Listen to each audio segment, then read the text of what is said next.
quelle est la différence entre l'éducation canine ici en Europe et l'éducation canine aux États-Unis, notamment les continents américains.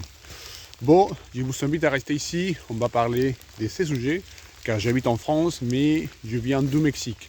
Donc je connais très bien les deux philosophies, on va dire.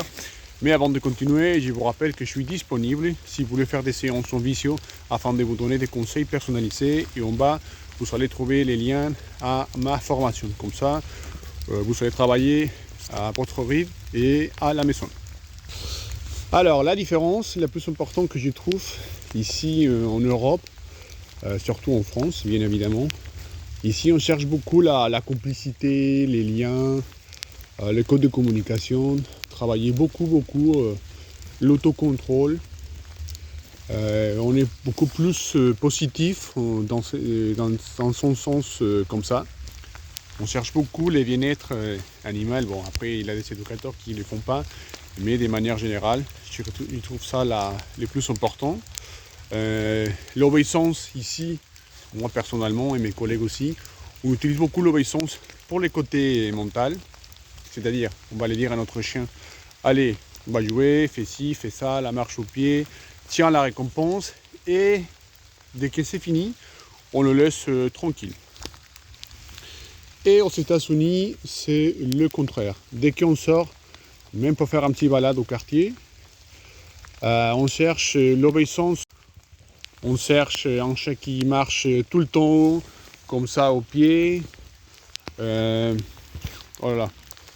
On cherche beaucoup les contrôles, l'obéissance dure. Et ça, c'est la différence principale que je trouve par rapport aux États-Unis et l'Europe. Là-bas, c'est le contrôle, beaucoup de soumissions. Bien sûr, il y a des gens qui ne le font pas, mais la plupart de ces éducateurs le font.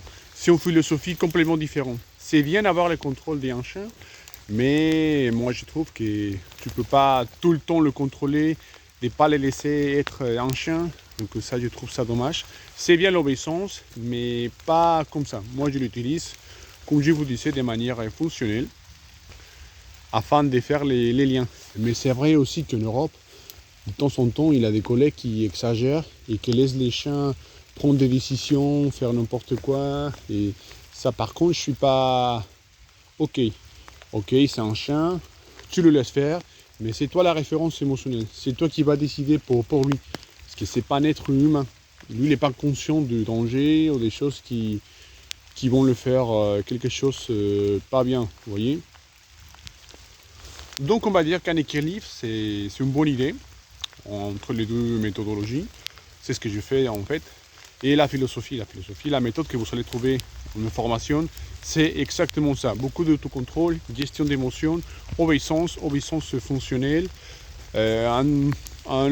quelque chose au milieu, vous voyez. Donc voilà, je vous laisse parce qu'il pleut, mon portable ça va pas fonctionner après. N'hésitez pas à me laisser en commentaire comment est-ce que vous travaillez l'éducation de votre chien, si vous voulez plutôt l'autocontrôle, la gestion d'émotions ou sinon l'obéissance pure et dure. N'hésitez pas à s'abonner, à me donner un petit j'aime. N'oubliez pas, je suis disponible si vous voulez faire des séances en visio afin de vous donner des conseils personnalisés. Pareil, ma formation, elle est toujours disponible. Vous allez trouver les liens en bas et allez, on se voit la prochaine fois. Ciao.